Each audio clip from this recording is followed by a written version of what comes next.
Allí una vez más la lectura de la palabra en esta mañana y luego vamos a hacer una exposición de este pasaje. He titulado el pasaje Orar siempre y no desmayar. El mensaje basado en este pasaje Lucas 18. Orar siempre y no desmayar. Dice así el pasaje: también les refirió Jesús una parábola sobre la necesidad de orar siempre y no desmayar, diciendo: había en una ciudad un juez que ni temía a Dios ni respetaba a hombre. Había también en aquella ciudad una viuda, la cual venía a él diciendo: hazme justicia de mi adversario. Y él no quiso por algún tiempo, pero después de esto dijo dentro de sí: aunque ni temo a Dios ni tengo respeto a hombre, sin embargo, porque esta viuda me es molesta, le haré justicia, no sea que viniendo de continuo me agote la paciencia. Y dijo el Señor: oíd lo que dijo el juez injusto.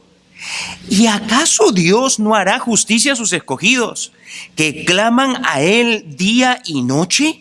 ¿Se tardará en responderles? Os digo que pronto les hará justicia. Pero cuando venga el Hijo del Hombre, ¿hallará fe en la tierra?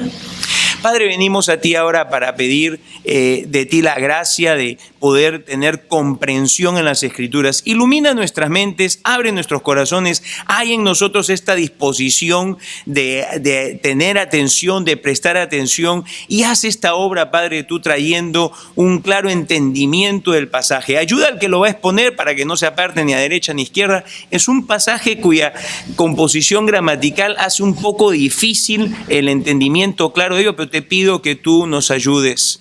Damos gracias, Padre, porque tú nos has dado tu revelación para que nosotros podamos ser edificados. Edifícanos pues en esta mañana. Y también, Padre, a aquellos que aún no se han aprovechado de la oferta. ¿Qué oferta? Del ofertón, Padre, que tú das en el Señor Jesús.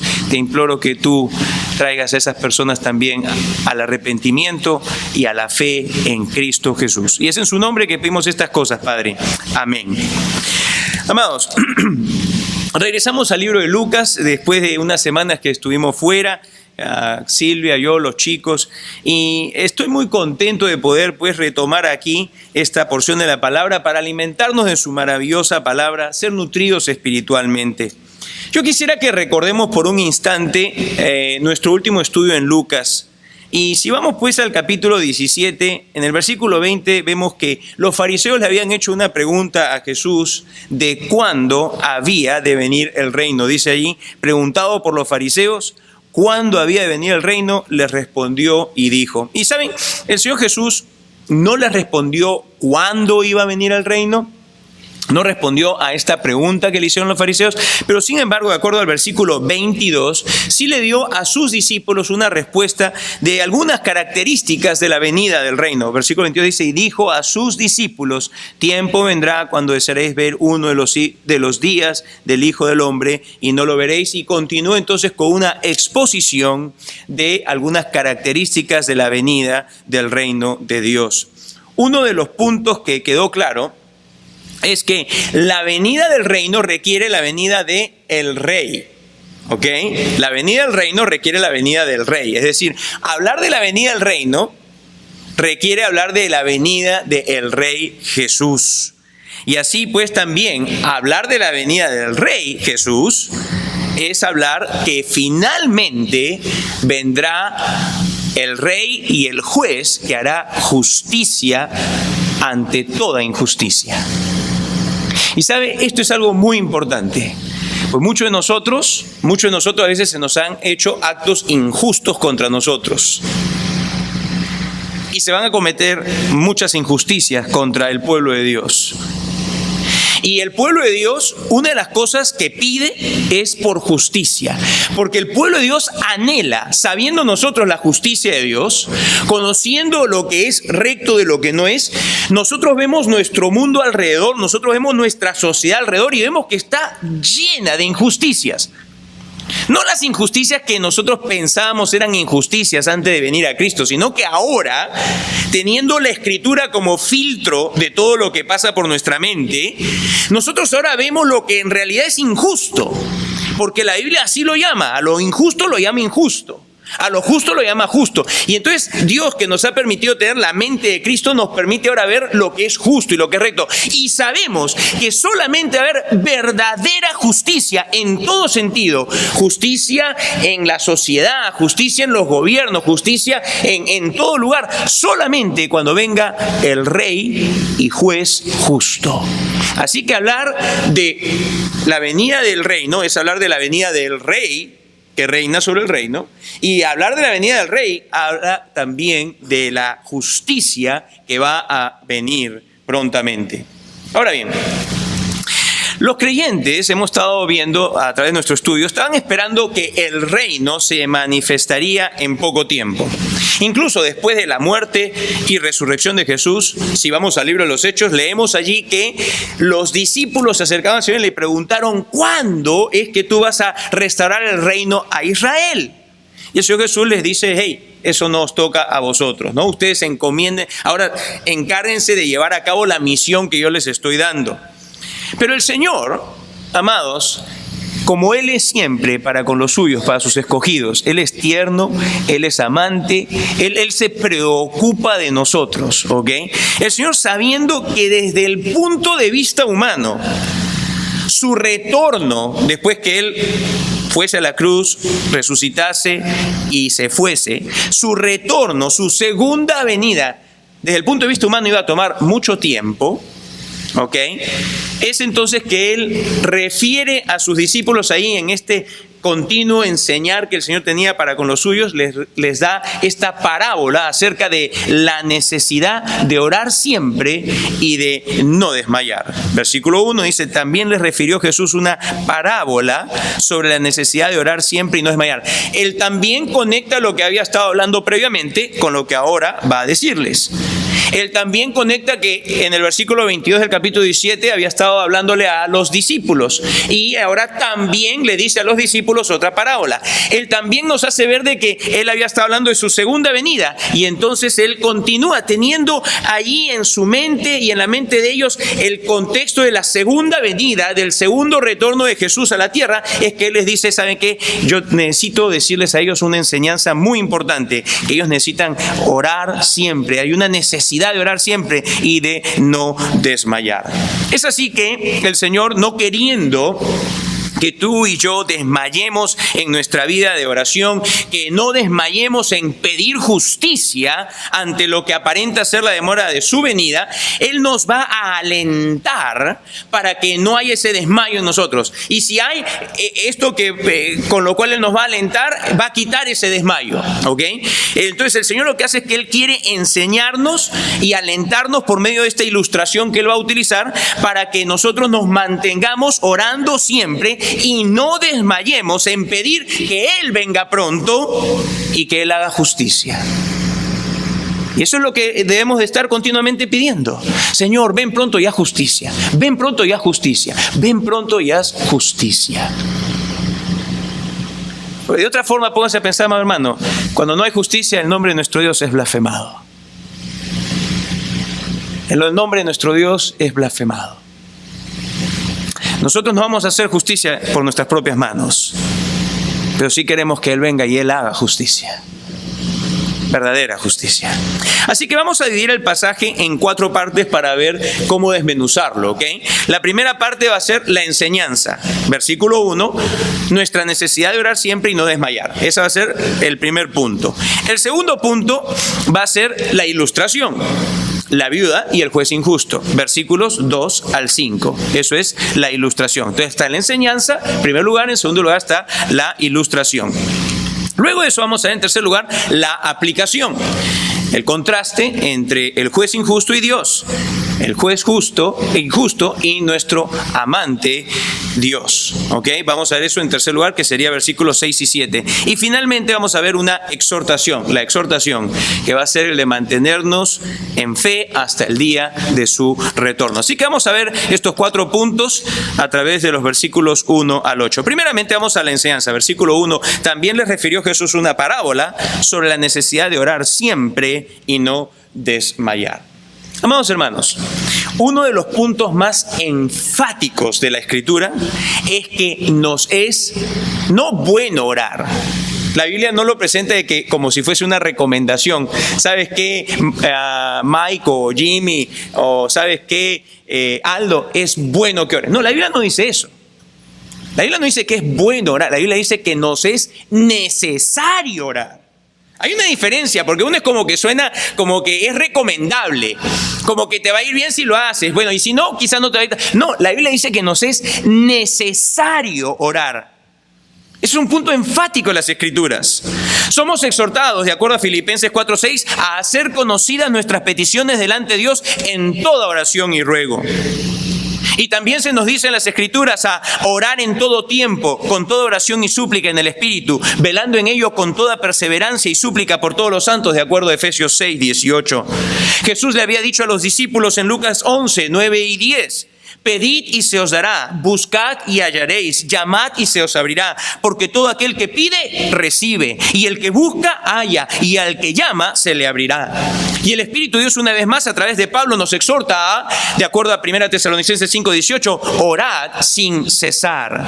Y además, los creyentes, ante todo, necesitamos hacer, dice, rogativas, oraciones, peticiones y acciones de gracias por todos los hombres, por los reyes y por todos los que están en eminencia, para que vivamos quieta y reposadamente en toda piedad y honestidad. Porque esto, el estar haciendo oraciones, rogativas, peticiones por los hombres, por todo lo que está en eminencia, dice, esto es bueno y agradable delante de Dios, nuestro Salvador, el cual quiere que todos los hombres sean salvos y vengan al conocimiento de la verdad, de acuerdo a 1 Timoteo, capítulo 2, versículo 1 al 4.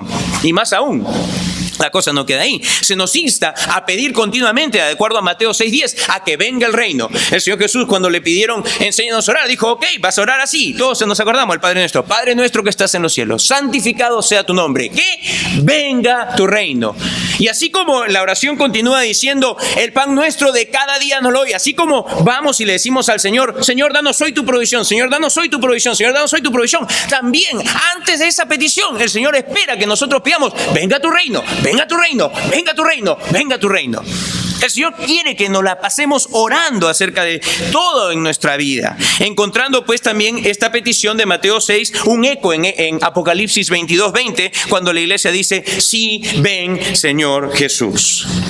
Así que, amados, la Escritura lo que hace es que enfatiza el hecho de que nos es necesario orar. Vemos pues que todo lo que nos es necesario en esta vida lo recibimos por medio de la oración. Sea provisión, sea protección, sea perdón, sea consuelo, sea fortaleza, sea sabiduría, sea denuedo, sea valor. La obra misma de hacer discípulos solamente es posible cuando Dios, en respuesta a la oración, responde trayendo personas al arrepentimiento y a la fe. Y no solamente entonces nos es necesario para recibir lo que nos hace falta diariamente, sino que también nos es necesario incesantemente estar orando por el retorno de Jesús, para que así nuestro enfoque no sea un enfoque terreno, sino más bien un enfoque en Jesús, en su pronta venida, y así se mantenga vivo y fresco en nuestras mentes y corazones que Él está viniendo y que viene pronto.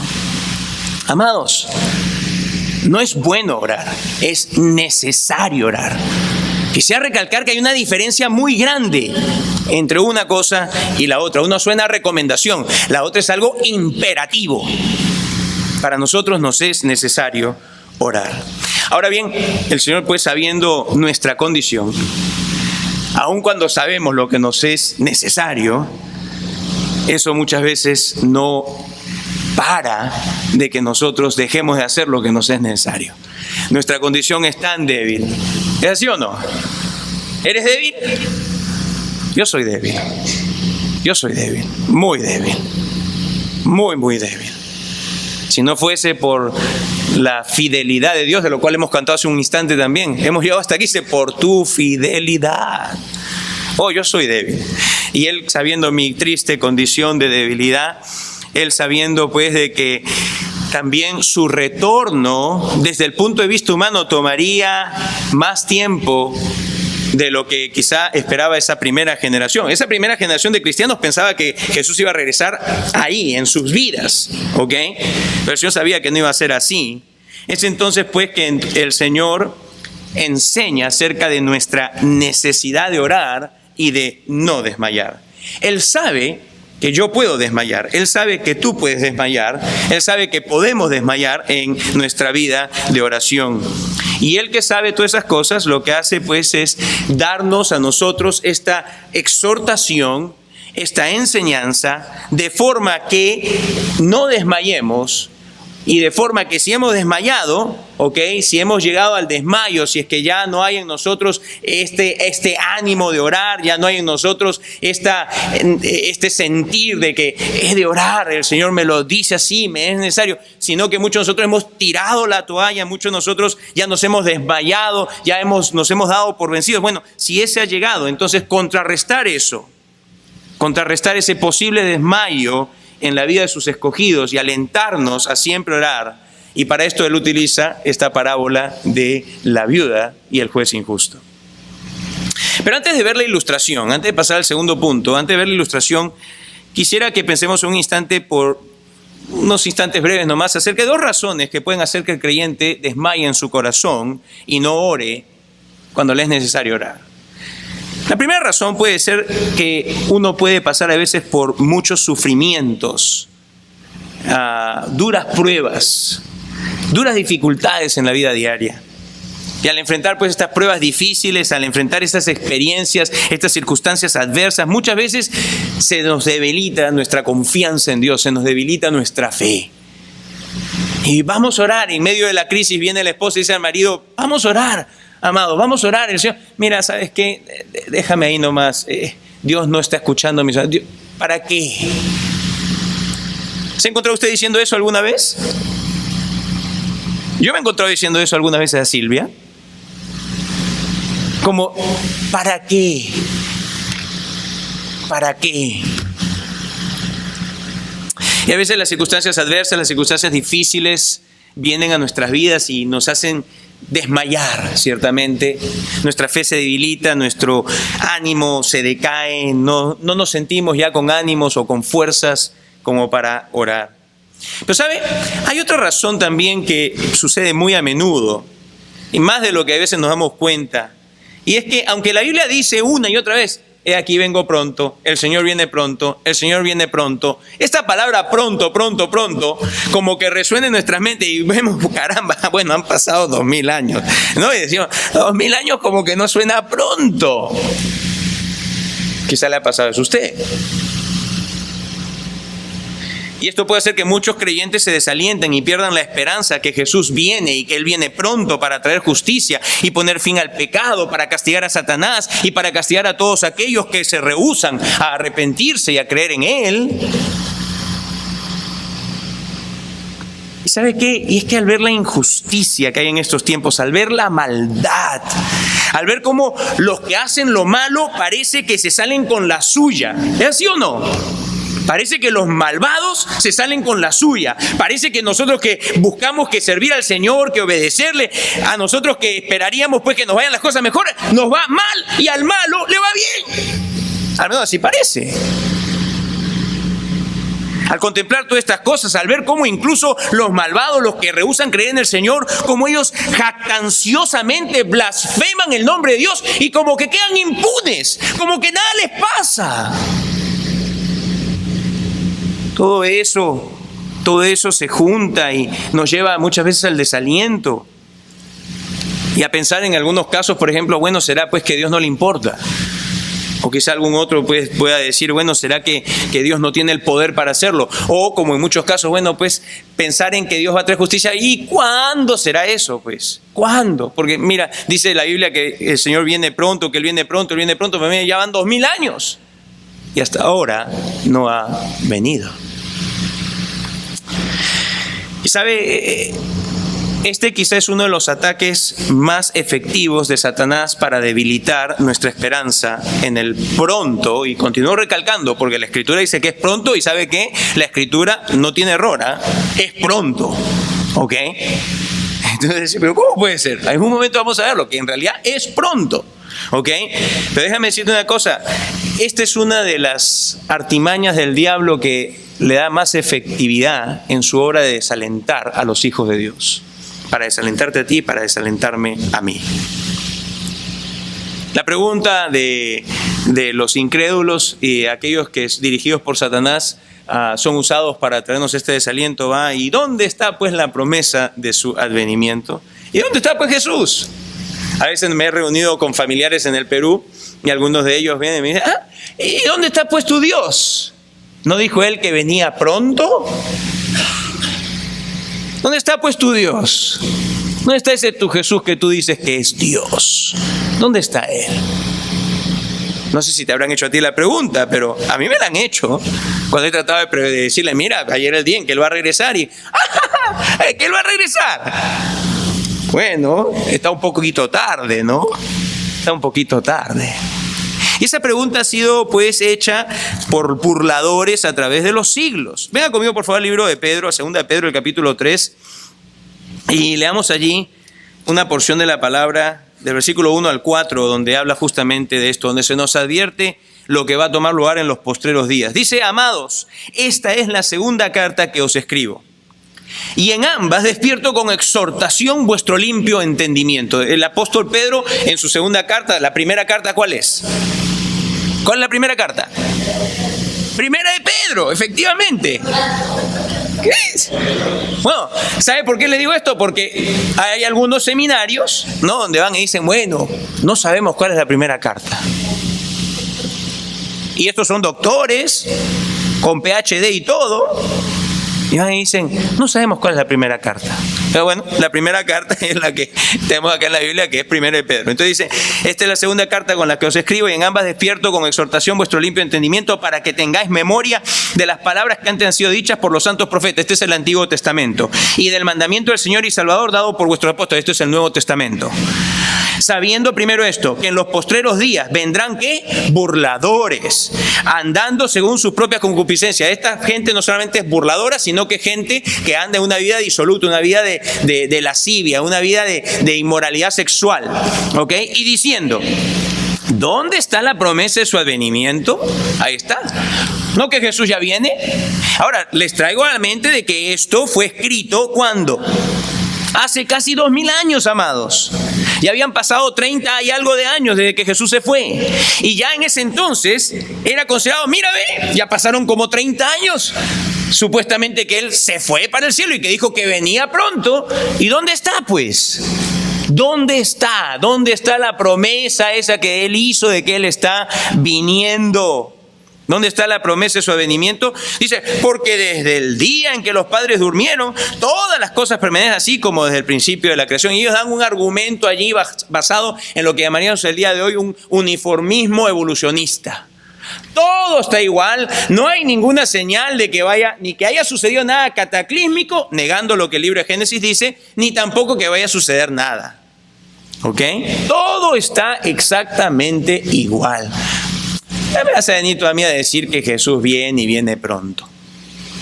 Ese es el argumento, esa es la burla, esa es la mofa. El solo hecho, acá estamos en un ambiente, estamos entre personas que nos amamos en el Señor, entre personas que estamos buscando edificarnos en nuestra fe el uno al otro. Pero déjame decirte, ahora que yo te lo digo como una persona que busca tu bien. Pero cuando viene de afuera uno que no conoce a Dios y te lo tira, te va a poner una semillita allí como diciéndote: oye, de verdad, ¿no? ¿Y por qué? ¿Qué es lo que está pasando? ¿Por qué son 2000 años y el Señor no viene? Cuando la Biblia dice una y otra vez: vengo pronto, vengo pronto, vengo pronto, vengo pronto, vengo pronto.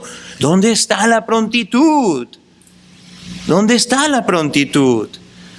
Y si nos dice: venga tu reino, pero caramba, uno dice: pero mira, tanto tiempo vengo orando de que venga el reino de Dios, venga el reino de Dios, venga el reino de Dios. ¿Cuántas generaciones de cristianos han venido orando por 2000 años que venga el reino? Pero el reino no viene, el reino viene. ¿Dónde está la promesa entonces? Muy efectiva el arma de Satanás, muy efectiva. Pero sin embargo, en respuesta a ello, el Espíritu de Dios, guiando a Pedro, le dice, mira, esta es la respuesta que yo les doy. Versículo 8, mas, oh amados, no ignoréis esto. Ahí está la respuesta. No ignoréis esto. Que para con el Señor, un día es como 1000 años. Y 1000 años como un día. Sí, es verdad, desde el punto de vista nuestro, humano, meros seres humanos que vivimos, sí, con mucha fortaleza, 70, 80 años, quizá algunos ya pasamos la barrera de los 100, pero ya después de eso ya muchos no llegan, ¿ok? ¡Pum! Se nos corta la vida. Para nosotros que somos terrenos, pues entonces 30 años, 40 años es un montón de tiempo. Y si te parece que no, piensa en tu hipoteca. ¿Cuánto es tu hipoteca? ¿30 años? Cuando la tomaste dices, ¡ay, qué chévere! Tengo mi casita. Y cuando estás en el año 2 del pago, dices, ¡ay! Me faltan 28 años. ¿Ah? ¿Cuánto tiempo me falta? Y dices, ¡wow! ¡Qué tiempazo el que nos falta! Para nosotros, desde nuestra perspectiva, 10 años, 20 años, 30 años, es un montón de tiempo.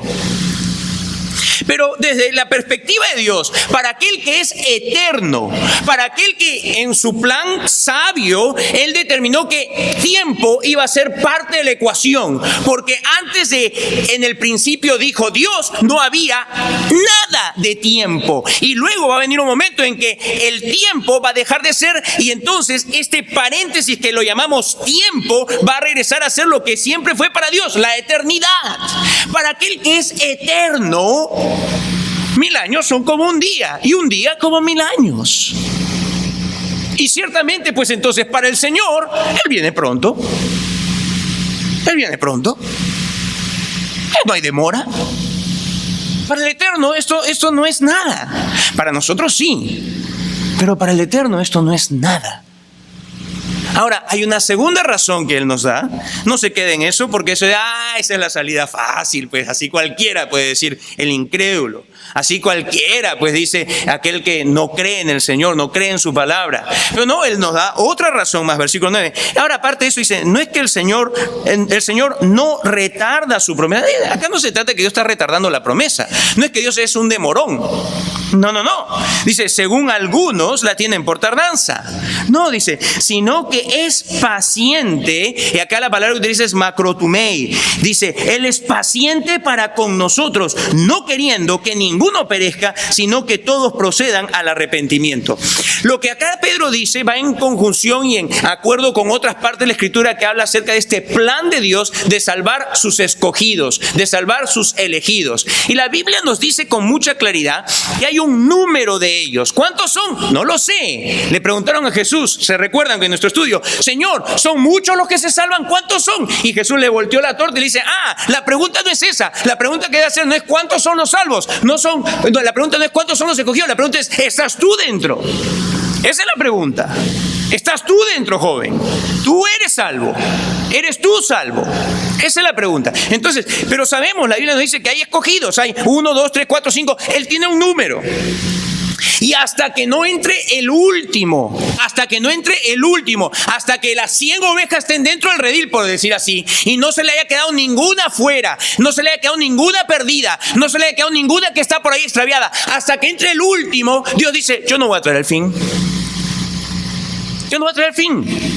¿Por qué? Porque dice, yo estoy siendo paciente con esta oveja errante, pecadora, esta oveja que ahorita es una oveja negra, estoy esperando hasta que se vuelva para yo hacerle una ovejita blanca. Quizá está esperando por ti en esta mañana, yo no lo sé. Quizá tú eres esa oveja negra que necesita en este momento ser transformada por el poder de Dios en una oveja blanca. Déjame decirte una cosa, el Señor dice, no es que Él está retardando su promesa, según algunos la tienen por tardanza, sino que Él es paciente, Él tiene una largura de ánimo, Él es paciente, Él no hace... Mira, déjame decirte, Dios me debió haber a mí fulminado 10,000 millones de veces. Todas las injusticias, toda la iniquidad, toda la maldad que yo hice delante de su presencia, pues Él le dice, contra ti solo he pecado, es como si hubiese estado en un cuarto, tú, yo y yo haciendo todos estos actos delante de ti. Todas mis palabras, todos mis pensamientos, todas mis groserías, todo, absolutamente, toda la porquería que yo hice en mi vida, todo estaba delante de la presencia de Dios. Dios me debía haber a mí fulminado 1.000 millones de veces, señores. 1.000 millones de veces. Y a ti también. Pero sin embargo, Él fue paciente y paciente y paciente hasta que vinimos al arrepentimiento y a la fe en Jesús. Y Él dice, Él es paciente con todos, también los que aún no han pasado de muerte a vida. Él es paciente.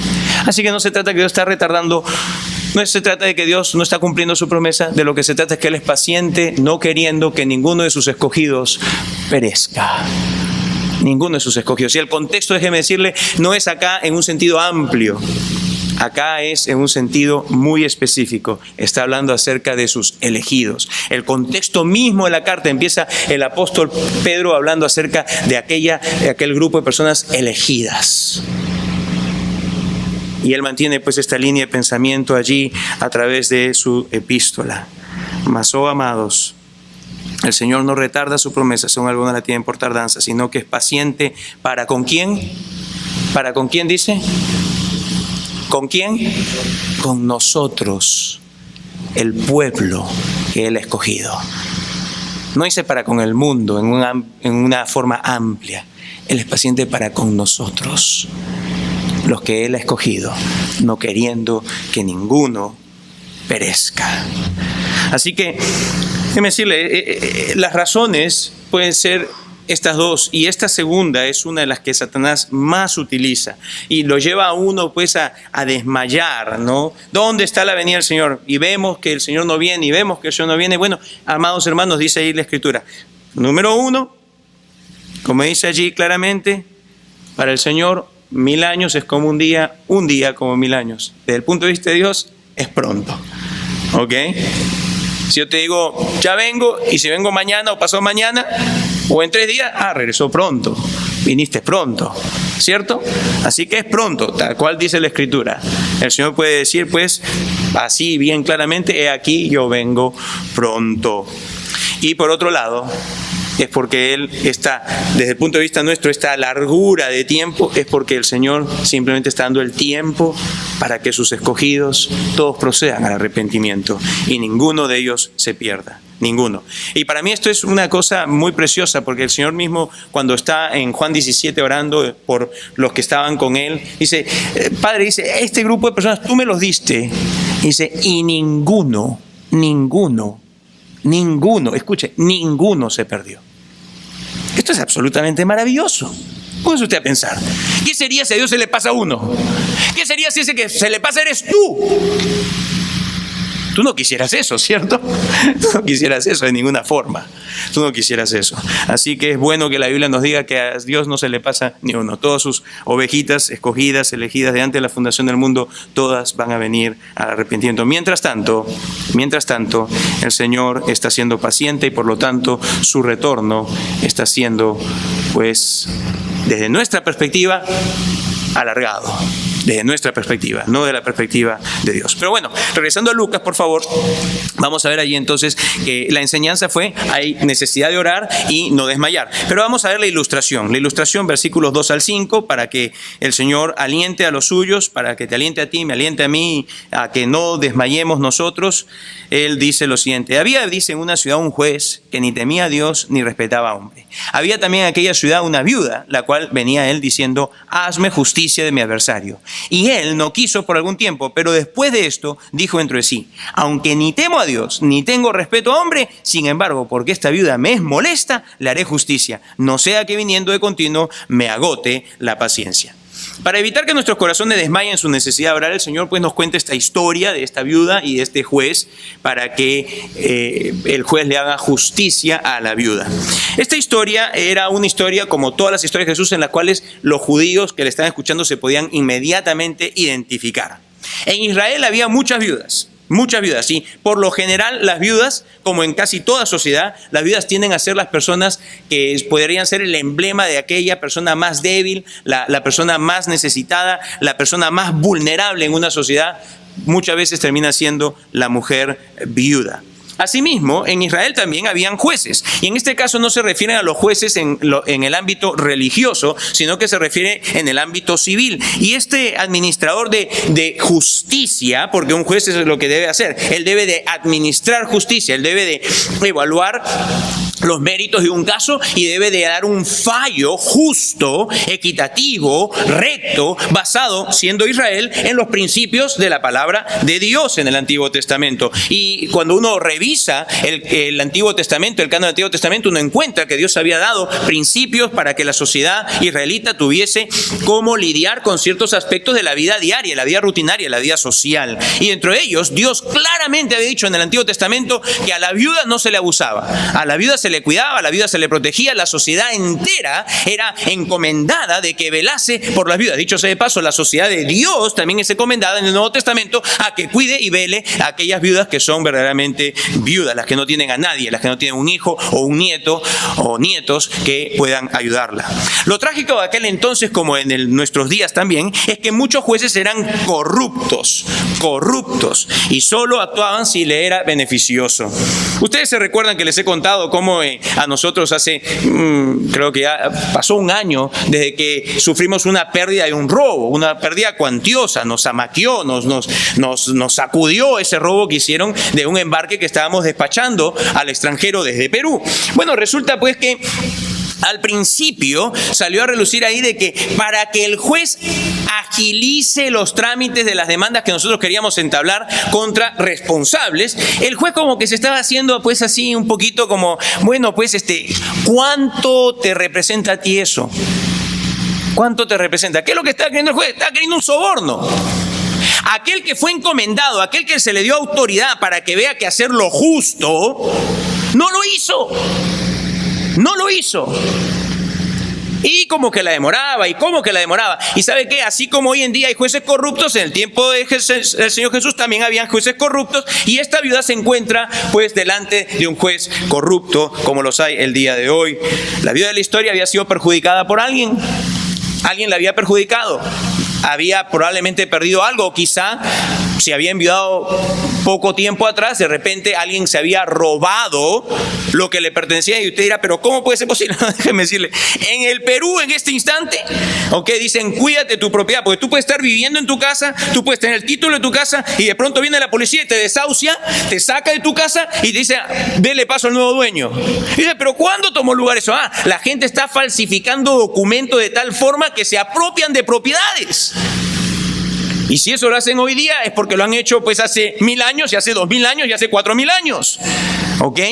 La gente es mala, es malvada muchas veces en su actuar y no tiene ningún tipo de temor. A esta viuda le hicieron un tipo de fraude, le hicieron algo que le causó una pérdida, y entonces ella con toda legalidad va delante del juez, de quien esperase pues recibir una respuesta, un fallo justo, recto, y le dice, hazme justicia de mi adversario. Y el juez dice, ¿cuánto hay? ¿Cuánto hay para hacerte justicia? ¿Cuánto hay? ¿Cuánto hay? Hace un instante, dicho sea de paso, me recuerdo, y esto como una exhortación personal, uno de los jóvenes le pregunté, ¿y qué estás estudiando? Y me dijo, quiero estudiar Criminal Justice. Bueno, una cosa, tú que quieres estudiar Criminal Justice, acá creo que hay un par que están en Criminal Justice, sean personas rectas. No se dejen corromper de ninguna forma. Dios no aprueba eso de ninguna forma. Bueno, la viuda, viendo pues que este juez no le hace justicia, ella sabía, los israelitas del tiempo de Jesús sabían de lo que estaba tomando lugar, porque era una cosa lamentablemente que era común en el tiempo de Jesús. Y entonces pues la viuda no es de las que dijo, no, pues no hay nada que pueda hacer, ¿quién me va a defender? No, la viuda dijo, qué sinvergüenza este juez. Yo me voy a parar ahí delante del juez. No sé si tenía así un espíritu de esas mujeres que a veces que no tienen temor a nadie. Entonces se levantó la mujer y va e insiste y le dice, hazme justicia. En los lugares del tiempo de Jesús, esto se demandaba a veces públicamente. Entonces ya ustedes se pueden imaginar, venía la mujer allí, y públicamente empezó a decir, señor juez, ¿cuándo me va a hacer justicia? Y bueno, en el tiempo de Jesús una cosa así es que a las mujeres no las podían así nomás como agarrar y llevarse, no, porque ahí sí se levantaba una turba, ¿ok? En el Medio Oriente es un poco así, con respecto a la mujer, una mujer puede venir y puede gritar así abiertamente y nadie le puede decir nada, básicamente, ¿ok? Y en el tiempo de Jesús entonces esta mujer debió haber ido públicamente a haberle dicho al juez: oiga juez, usted es un sinvergüenza, ¿por qué no me está haciendo justicia? Hágame justicia, hágame justicia. Y entonces el juez dice, llegado un momento, dice que ya estaba ya harto. Y dice, ay Dios mío, hoy día hoy voy a ver a la viuda esa. Y me va a hacer la vida imposible, la tengo ya, ay, ¿qué voy a hacer para sacar? Mira, un día él va y dice, mira, ¿sabes qué? Aunque ni temo a Dios, a mí me importa un bledo lo que la Biblia diga, lo que la palabra de Dios diga. Yo no temo a Dios. Y no me preocupa lo más mínimo si la gente le hiciera una injusticia o no. A mí lo único que me importa soy yo mismo. Me, myself and I. A mí lo que me importa soy yo. ¿Qué hay a mí? Pero ¿sabe qué? No sea que esta viuda venga y me la colme. Pero en el original parece ser de que hay incluso el sentido de que me dé un ojo morado. Parece que la mujer era bien armada y parece que el juez en realidad temía de que la mujer venga y que en medio de, oiga juez, que yo, ¡pum!, que le dé un ojo morado al juez. De una o de otra, el juez agarró y dijo, no, mejor le voy a hacer justicia ya, para sacármela de encima. No la aguanto más. Y así pues llega el versículo 5 y dice, sin embargo, porque esta vida me es molesta, cargosa, es fastidiosa. Dice, le haré justicia, no sea que viniendo de continuo me agote la paciencia o me dé un ojo morado. Ya, de una vez me la saco de encima. Así que la mujer obtuvo, por medio de su insistencia, esto de este juez injusto. Así que ahora viene el Señor Jesús a dar la aplicación, versículos 6 y 7. Y dijo el Señor, oíd lo que dijo el juez injusto. ¿Y acaso Dios no hará justicia a sus escogidos que claman a Él día y noche? ¿Se tardará en responderles? El Señor hace su punto ahora dirigiendo nuestra atención a lo que dijo el juez. ¿Qué fue lo que dijo el juez? Mira, ¿sabes qué? Yo no temo a Dios. A mí no me preocupa en lo más mínimo lo que le pasa a la gente. Pero me tiene ya tan fastidiado. No la aguanto a la vieja esta. Para sacármela de encima, le voy a hacer lo que es recto. El Señor Jesús dice, llama a su audiencia a que se ponga a pensar en el raciocinio que tuvo el juez. Déjenme decir una cosa, amados. Lo que el Señor está haciendo en el siguiente versículo es no comparar al juez con Dios. El Señor Jesús no hace una comparación. El Señor Jesús lo que hace es que Él contrasta al juez con Dios. Hay una diferencia entre comparar y contrastar. Cuando uno compara, uno dice, mira cómo es Él y mira cómo es Él, y dice, mira, hay ciertas similitudes. Pero cuando uno contrasta, dice, mira cómo es Él y mira cuán opuesto es Él. Y lo que está haciendo el Señor Jesús acá no es comparar al juez con Dios, sino que lo que está haciendo es contrastar al juez con Dios. Y dice, mira, si este sinvergüenza hizo eso, hizo lo recto, ponte ahora tú a pensar, pónganse ustedes, mis discípulos, a pensar acerca de Dios. Dios que es justo, Dios que es bueno, Dios que ama a sus escogidos, Dios que ama a los suyos. ¿Acaso Dios, el juez justo de toda la tierra, como dijo Abraham, acaso Él no va a hacer lo que es justo? Si con nuestra insistencia probablemente podemos verle que sacar algo a una persona injusta, a Dios que no es así, a Dios que no es así de ninguna forma, que es totalmente lo opuesto a ese malvado juez, ¿acaso tú no crees que Él está atento continuamente a tus oraciones? ¿Acaso tú no crees que Él está escuchando todo y está recibiendo todas tus oraciones y está viendo qué es lo que Él va a responder? Por supuesto que sí. Él tiene ya la respuesta. Él tiene ya la respuesta. Él busca nuestro bien. No nos olvidemos de eso. Él siempre va a juzgar rectamente. Él siempre va a actuar rectamente. Él, déjame decir una cosa, Dios no pasa por alto el pecado en forma permanente. En forma temporal Dios pasa por alto el pecado. Tanto así que nos da la idea como que la gente se queda impune. Tanto así que vemos, como dice el salmista, vemos al inicuo, vemos al malvado, que hasta cuando muere con una sonrisa en el rostro. Porque déjeme decirle, no todos los malvados mueren así, ¡ah!, que me voy al infierno. No, hay unos que mueren en la quietud de sus camas. Hay unos que mueren bien gorditos, por la vida les ha ido muy bien. Así dice la Biblia. Déjame decirte una cosa. Lo que aparentemente tomó lugar ahí, que como que Dios no hizo nada, en realidad no es así. Porque Dios va a ajustar las cuentas. Dios va a ajustar las cuentas. Cuando el Señor Jesús retorne, implemente su reino y luego venga eventualmente el gran juicio del trono blanco, Dios va a ajustar todas las cuentas. Todas las cuentas van a ser saldadas con Dios. O bien por medio de Jesús, para tu beneficio y el mío, o bien eternamente en el infierno. Déjame decirte, nadie escapa el justo juicio de Dios. Lo que el Señor está haciendo pues es un contraste entre este juez injusto y malo y nuestro Dios, el juez justo.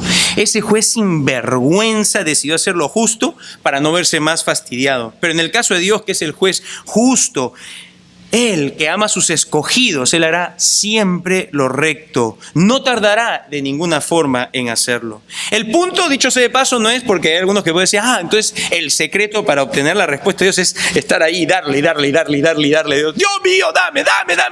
No, Jesús no está queriendo decir fastidia a Dios para que Dios de fastidio te responda. ¿Ok? Esa no es la enseñanza de Jesús. ¿Ok?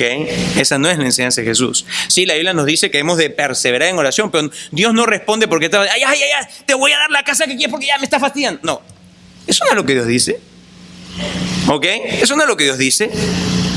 Él no está queriendo enseñar a que fastidiemos a Dios para que Él nos dé nuestros berrinches. No. Simplemente lo que Él nos está diciendo es que Él utiliza esta ilustración para resaltar la diferencia, para magnificar el contraste entre ese juez malvado, perverso, injusto, por un lado, y de nuestro amante y justo Dios y Padre, quien prontamente nos hará justicia. Por lo tanto, amado hermano, la enseñanza pues entonces queda cerrada allí. No desmaye tu corazón en orar a Dios y de pedir con ansias que el Señor retorne para que haga justicia a sus escogidos. No desmayes. El hecho de que se está demorando su venida desde nuestro punto de vista no nos debe hacer desmayar. Por el contrario, a orar continuamente y a orar. Los escogidos de Dios se encuentran en Dios a un juez que prontamente nos hará justicia. Amados, si antes las injusticias quizá que hemos visto o algunas de esas injusticias que han caído directamente sobre nosotros, que nosotros mismos las hemos sufrido, si esto nos lleva a hacer pensar que los injustos se salen con la suya, esto quizás nos llevó a la conclusión de que entonces no sirve para nada pedir que Jesús venga y que traiga justicia, por el total, ¿cuándo vendrá Jesús? Si hemos llegado hasta ese punto, amado hermano, meditemos en esto y cambiemos totalmente, arrepintámonos de haber llegado a esa conclusión, de haber llegado a ese punto y decir, no, más bien digamos, Señor, ¿sabes qué? Tú vienes pronto y tú vas a traer justicia permanente. La exhortación, finalmente, versículo 8, dice, os digo que pronto les hará justicia, pero cuando venga el Hijo del Hombre, ¿hallará fe en la tierra? Aquí el Señor termina pues haciendo una pregunta. Recuerden, no está fuera de contexto. ¿Se recuerdan? Esto se los mencioné al principio. Él había estado hablando en el capítulo 17 acerca de su venida, la venida del reino. Eso no está fuera de contexto.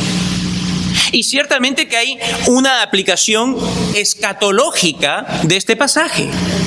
Porque ciertamente, de acuerdo al libro de Apocalipsis, va a llegar un momento durante el tiempo de la tribulación donde se nos dice el libro de Apocalipsis, si mal no recuerdo en el capítulo 6, donde están las almas de los decapitados, dice debajo del altar, clamando a Dios, Señor, ¿hasta cuándo no vengarás? ¿Hasta cuándo no harás justicia? ¿Hasta cuándo no vengarás nuestra sangre de las manos de los moradores de lo de la tierra? ¿Hasta cuándo? Hay un clamor por justicia, hay un clamor a Dios. Y ciertamente que en el tiempo de la tribulación hay una aplicación escatológica acerca de todo este pasaje. En el tiempo de la tribulación esto va a ser más real, más genuino que probablemente para ninguna otra generación.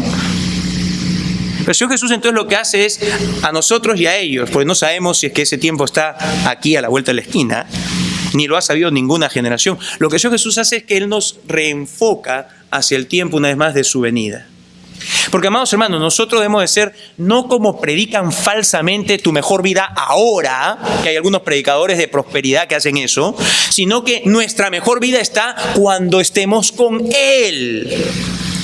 Y el enfoque nuestro no es aquí en lo terreno, sino que dice, nosotros levantamos la mirada y ponemos nuestra mirada en la venida del Señor Jesús. Amados hermanos, nosotros debemos ser día a día, tú y yo individualmente y como iglesia, corporativamente, nosotros debemos ser personas que anhelemos, deseemos, vivamos clamando y pidiendo, Señor, ven, Señor, ven, Señor, ven, Señor, ven hoy día. Trae justicia, acaba con el pecado. De una vez, manda a Satanás al infierno, al lago de fuego. De una vez, tú pon fin a toda la iniquidad, a toda la blasfemia que dan contra tu nombre, Señor. Ven y ven. Ese es el clamor de la iglesia. Eso es lo que Apocalipsis dice al final de todo, cuando ya todo se nos ha dicho, se nos ha revelado. Dice, la iglesia, el pueblo de Dios, por toda la eternidad siempre va a decir, no por toda la eternidad, pero durante la historia del tiempo ha dicho y va a decir y dice el día de hoy, ven sí, Señor Jesús. Ven sí. Así que lo que el Señor Jesús hace es simplemente enfocarnos en ese tiempo del fin. En un tiempo donde se nos anticipa, y esto va una vez más en acuerdo con todo lo que la Escritura dice, que hace un tiempo difícil.